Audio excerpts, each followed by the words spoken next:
Welcome to 12 Bikes!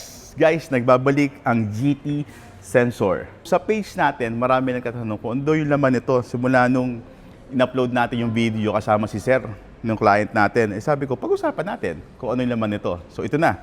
So meron tayong GT Sensor 29er. Frame niya is alloy. So ang kasama ng rear shock is X-Fusion. Yan, 120 travel. So yung drivetrain, pag-usapan natin. Ang drivetrain niya ay naka-hollow tech na yan. 1x10 by Advent X.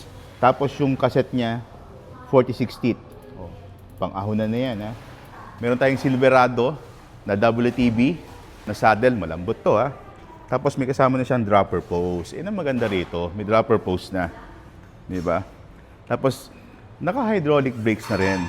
Yan. Di ba? Recon silver na 120 travel na fork by RockShox. Tires natin, pang trail, WTB, Trail Boss. Tapos yung rim niya, WTB din. So pwede siyang gawing tubeless. Pwede mo i-tubeless, pwede natin itong i-convert to tubeless. Okay, meron tayong pang convert dito.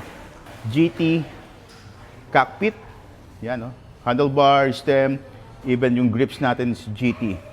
So napakaganda ng bisikletang to, pang trail, 96,000 lang.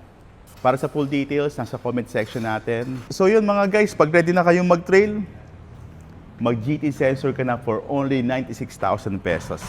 Sulit, sulit, sulit. Kung meron ka rin GT Sensor, comment mo. Thank you.